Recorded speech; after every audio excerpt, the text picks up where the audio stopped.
Hello everyone, welcome to the video lecture series of Mathematics 4. The subject code is KAS302/KAS402 and here we are in lecture number 3A of unit number 2. In the previous lecture हम लोगों ने पढ़ा है the calculator of this unit that is called separation of variables method. और जी हाँ, मैं इसे बार बार बोल रहा हूँ कैलकुलेटर बिकॉज अगर आप इस लेक्चर पे हैं तो आई होप कि आपको ये मेथड अभी तक समझ में आ चुका होगा बिकॉज यही मेथड आपके ऑलमोस्ट हर एक लेक्चर हर एक क्वेश्चन में एप्लीकेबल होता है, राइट? अब नाउ इस लेक्चर में जो हम बात करने वाले हैं that is the application of partial differential equation और जहां पे सबसे पहली जो एप्लीकेशन है वो है हमारी one dimensional wave equation.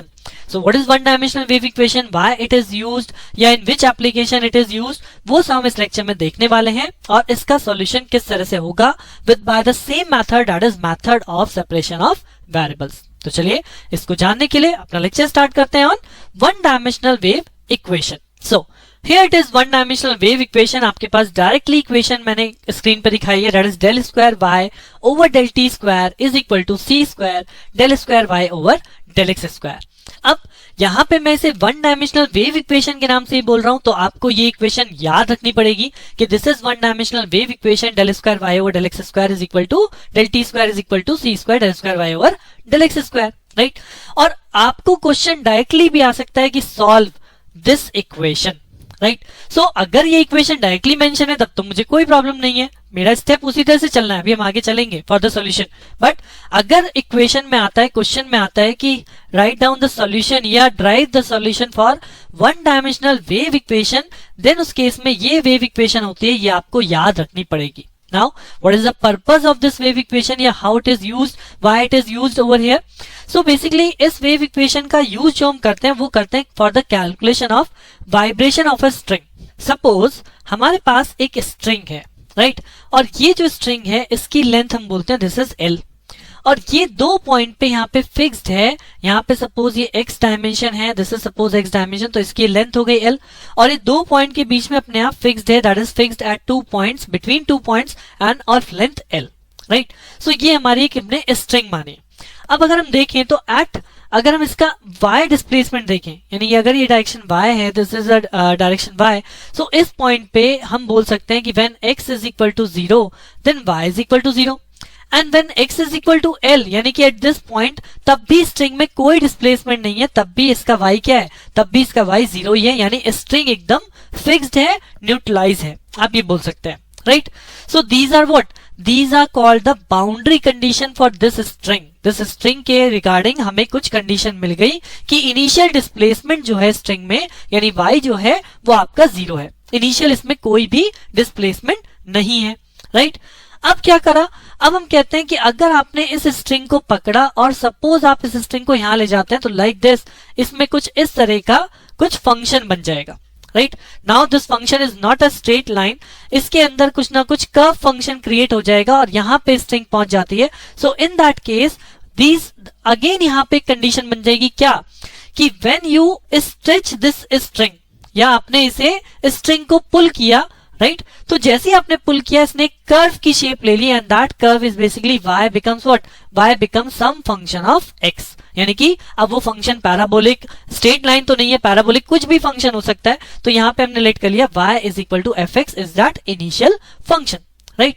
And this is at time t is equal to 0 because यहाँ पे जब आपने इनिशियल कंडीशन में बोल रहा हूं तो इनिशियली मतलब जब मैंने फर्स्ट टाइम स्ट्रिंग को स्ट्रेच किया है, now I am holding over here this string, तो उस केस में क्या हो रहा है, y is equal to fx, यहाँ पे एक फंक्शन बन रहा है at time t is equal to 0.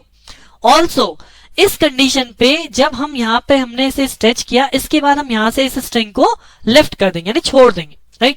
तो जैसे ही आपने स्ट्रिंग को छोड़ा this string will become start vibration, क्योंकि ये up and down up and down up and down up and down motion start कर देगा, यानी वाइब्रेट होना स्टार्ट हो जाएगा, right?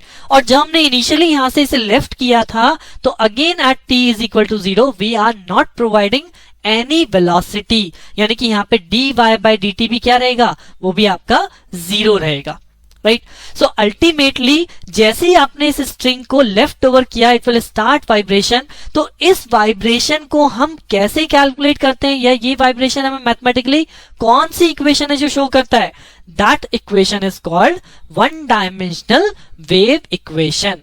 With the help of this wave equation we can calculate the vibration of this string, जो कि आपके दो पॉइंट के बीच में स्ट्रेच्ड है, फिक्स्ड है, एट ऑफ लेंथ L है, तो इसलिए ये आपकी कंडीशन बनी, that is y is equal to 0, initial there is no displacement, x is equal to 0 as well as x is equal to L. But as if the string is made to vibrate by pulling it into a curve y is equal to fx and then releasing, then y is equal to fx हो जाएगा at time t is equal to 0 and dy by dt, यानी कि हमारी कोई initial velocity नहीं है at time t is equal to 0.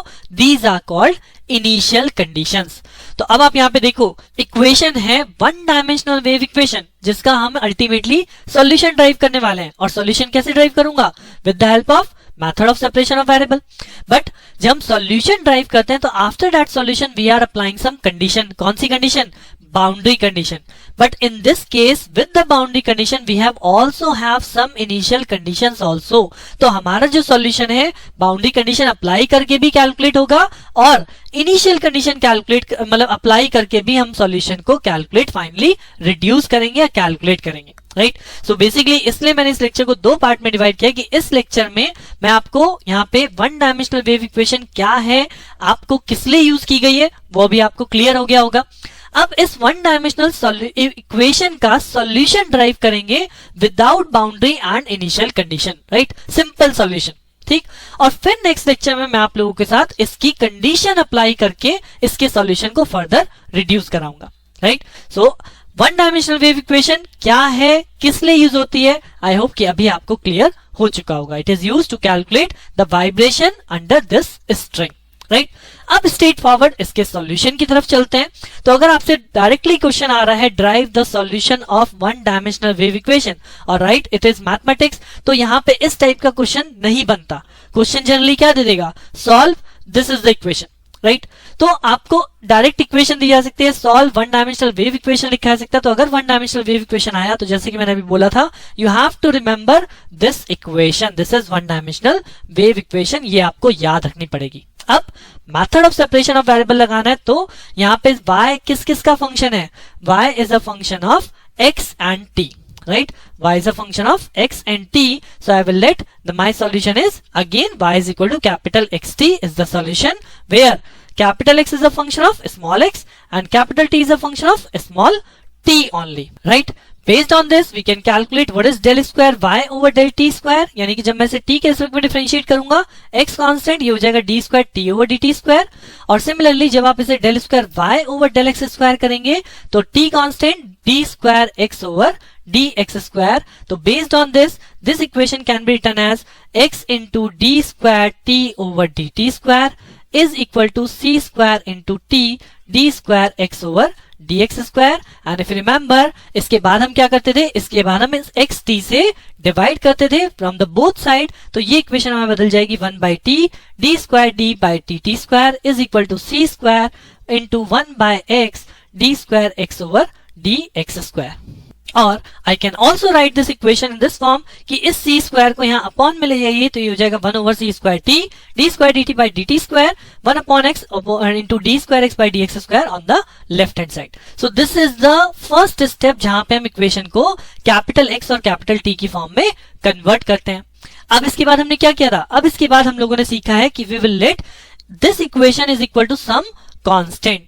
अब यहाँ पे जो मैं आपको लास्ट लेक्चर्स में बोल रहा था कि अब तक हमने क्या किया, माइनस पी स्क्वायर से कांस्टेंट रखा और कंपेयर कर दिया. बट अब मैं आपको तीनों केसेस शो कर रहा हूं कि फर्स्ट केस जब हम इस इक्वेशन को प्लस पी स्क्वायर के इक्वल रखेंगे, second case minus p square के इक्वल रखेंगे एंड थर्ड केस जीरो के इक्वल रखेंगे. राइट. तो तीनों केस में आपको सॉल्यूशन करके दिखाता हूं. So let us take the first case जहां पे आपके पास हमने पी स्क्वायर लेट किया है. सो जब हम इस फर्स्ट फैक्टर को इस पी स्क्वायर से कंपेयर कराएंगे so we will get 1 upon x d square x over d x square is equal to p square. Now this is the second order equation. तो if you remember the last lecture second order case में हमने कैसे किया था, d square x over d x square, ये capital x इधर multiply होगा और फाइनली इधर आके माइनस हो जाएगा. तो this equation become like this और ये एक second order ordinary differential equation बन जाती है जिसका सॉल्यूशन CF प्लस PI होता है. राइट. और जहां पे PI तो आएगा नहीं, केवल CF आएगा और CF के लिए हमने क्या किया था, we form auxiliary equation m square minus p square is equal to 0. So m is equal to क्या हो गया, m इज इक्वल टू हो गया plus minus p.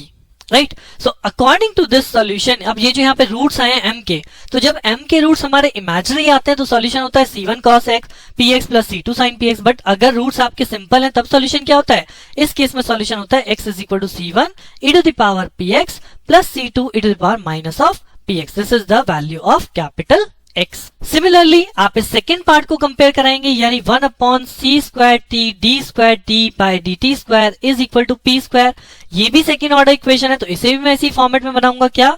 D square t by d t square, ये सी square T इधर multiply होगा और ultimately इधर माइनस होगा, तो ये हो जाएगा c square p square into t is equal to 0। Again this is a second order ordinary differential equation, और इस second order ordinary differential equation का फिर से सॉल्यूशन क्या होगा? C F plus P I. P I 0 है तो directly C F calculate कर लीजिए। सी एफ के लिए ऑक्सिलरी इक्वेशन चाहिए, वो हो जाएगी m square minus c square p square is equal to 0। So what is m value? M value हो जाएगी plus minus c p, right? And depends on this roots, what is the CF? What is the capital T value? Capital T value हो जाएगी C3, because C1 C2 हम ले चुके हैं, तो C3 e to the power CPT plus C4 e to the power minus of CPT, right? So this is the capital T value जो हमने यहाँ पे solve करा। So what is the solution of the given equation? ये जो wave equation थी इसका solution क्या कहलाया था? इसका सॉल्यूशन था x and t। So अगर मैं इसको कांस्टेंट p स्क्वायर के इक्वल लेट करता हूं तो in this case what is the solution? In this case the solution become y is equal to capital X capital T, and already we have calculated capital X and capital T value, तो ये मेरा solution हो गया। But this is case number 1। अब इसी तरह से आप यहाँ पे केस नंबर 2 लेट करेंगे when this equation is equal to minus of p square, और ये काम हमने पहले वाले लेक्चर्स में भी किया है। And when you done this one, तो आपको इस टाइप का सॉल्यूशन मिलने वाला है कि y is equal to x t, जहां पे x की वैल्यू आएगी c1 cos ऑफ दिस और t की वैल्यू आएगी c3 cos cpt into plus c4 sin cpt। कैसे? बिल्कुल सेम स्टेप है कि पहले आप x वाले कोफिशिएंट को इस माइनस पी स्क्वायर के इक्वल करेंगे, तो फर्स्ट केस यहाँ पे बनेगा 1 upon x d square x over d x square is equal to minus of p square. अब क्योंकि ये सेकेंड ऑर्डर है तो ये हो जाएगा d square x over d x square plus p square x is equal to 0। This time P I 0, C F क्या बनेगा? M square plus p square is equal to 0। तो what is the value of m? M become plus minus p i. और अगर m plus minus p i तो what is the solution? x की value हो जाएगी c1 cos px plus c2 sin px। और similarly जब t वाले part को कंपेयर करेंगे तो 1 upon c square t into d square d by d t square is equal to minus of p square.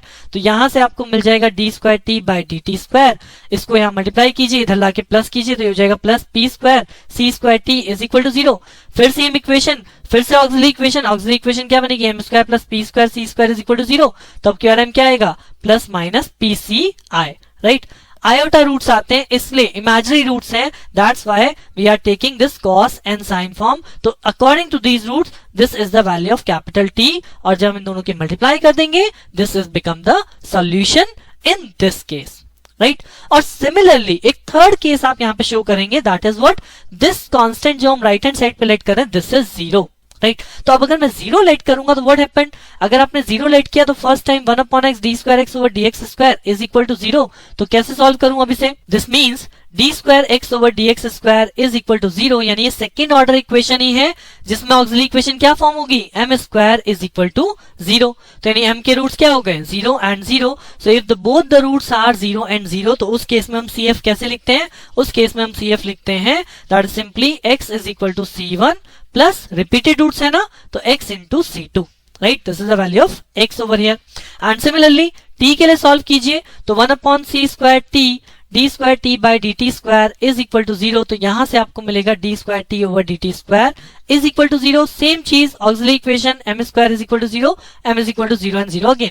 So what is the t value? T value c3 plus t into c4, and if I put x and t as a solution, so what is the final solution? Solution becomes c1 plus x c2 plus c3 plus t c4, right? So finally अगर आप देखेंगे तो आपने solution of wave equation अगर आपको drive करने के लिए आ रहा है तो सेम ही मेथड हमने अप्लाई किया, बट राइट हैंड साइड पे जो कांस्टेंट लेट करते हैं मैंने तीनों केस शो कर दिए। और अगर तीनों केस में सॉल्यूशन देखूं तो this is the case number 1 जब हमने राइट हैंड साइड पे प्लस पी स्क्वायर लेट किया था, दिस इज केस नंबर 2 जब माइनस पी स्क्वायर था, and this is case number 3 जब 0 था। बट अगर आप अब तक देखो कि अब तक हमने सीखा क्या है, हम तो केवल एक स्टेप सॉल्व करते थे, कौन सा? माइनस पी स्क्वायर वाला। क्यों सॉल्व करता था मैं minus p square? Because minus p square की हेल्प से जो सॉल्यूशन आया उसमें साइन और कोसाइन टर्म आई हैं, और यही जो टर्म है, यही टर्म ट्रिग्नोमेट्रिक टर्म आपकी रिक्वायर्ड होती हैं for the calculation of vibrations, right. So इसीलिए अब तक जो हमने क्वेश्चन किए हैं स्टार्टिंग में लेक्चर्स में, उसमें केवल मैंने आपको ये स्टेप दिखाया था, बट अगर आपको solution of wave equation drive करने के लिए आता है, राइट, या आप किसी भी क्वेश्चन में वेव इक्वेशन का सॉल्यूशन ड्राइव कर रहे हैं, so you have to perform these 3 step.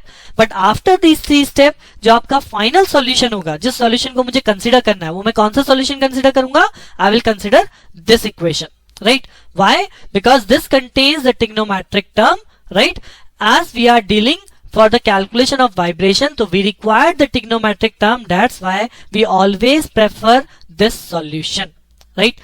So this is the solution of one dimensional wave equation, जो कि आपका किस पे बेस्ड है? Method of separation of variables, right. तो इस लेक्चर में यहीं तक है, इस लेक्चर को वापस से कीजिए सो दैट आप एटलीस्ट हाफ सॉल्यूशन, ये जो हमने ड्राइव किया है, ये जो डेरिवेशन हुआ है, this is the solution of wave equation. But अभी मैंने कोई कंडीशन अप्लाई नहीं करी है। अब मैं इसी के नेक्स्ट लेक्चर में, जो अपकमिंग लेक्चर लाऊंगा, उसमें हम यहाँ पे कंडीशंस अप्लाई करेंगे। और कौन कौन सी कंडीशन है हमारे पास? हमारे पास बाउंड्री कंडीशन भी है और हमारे पास इनिशियल कंडीशन भी है, राइट। बोथ कंडीशन अप्लाई करने के बाद ये सॉल्यूशन किस सॉल्यूशन में कन्वर्ट होता है, वो फाइनली आपका सॉल्यूशन कहलाएगा for the solution of wave equation, right. So for that solution बने रहिए मेरे साथ, मिलते हैं नेक्स्ट लेक्चर में। Thank you.